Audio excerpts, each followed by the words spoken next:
ఇప్పుడు kidney stones అన్నారు కదా, ఇప్పుడు కిడ్నీ స్టోన్స్ వచ్చినప్పుడు టూ మచ్ పెయిన్ వస్తూ ఉంటుంది, స్టోన్స్ క్లియర్ చేసేస్తూ ఉంటారు.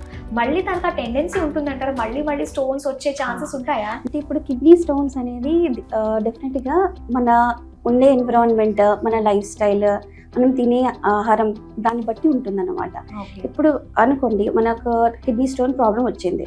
సో యంగ్ పేషెంట్ ఉన్నారు, ఒక 30 years లేదంటే 20 years పేషెంట్ ఉన్నారు. ఒకసారి పెయిన్ వచ్చినప్పుడు జస్ట్ వాళ్ళు ఆ పెయిన్కి ఎమర్జెన్సీలో వెళ్ళి ఇంజెక్షన్స్ తీసుకుంటారు.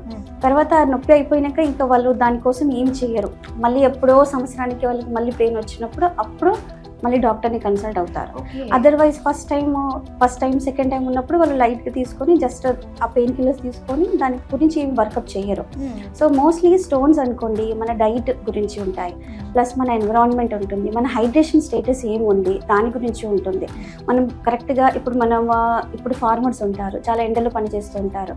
మోస్ట్లీ వింటర్స్లో ఎక్కువ మన కిడ్నీ అనేది డిహైడ్రేటెడ్ అవుతుంది కంపేర్ టు సమ్మర్. ఎందుకంటే మనము వింటర్స్లో మన థర్స్ట్ అనేది సప్రెస్ అయిపోతుంది, మనకు ఆ దాహం అనేది ఉండదు. సో అలాంటప్పుడు ఏం చేస్తామంటే వాటర్ యూజువల్గా తీసుకోమన్నమాట. సో అలాంటప్పుడు ఈ స్టోన్స్కి ఎవరైతే ప్రీడిస్పోజ్ అయ్యే వాళ్ళు ఉంటారో వాళ్ళకి మళ్ళీ స్టోన్స్ వచ్చే ఛాన్సెస్ ఉంటాయి.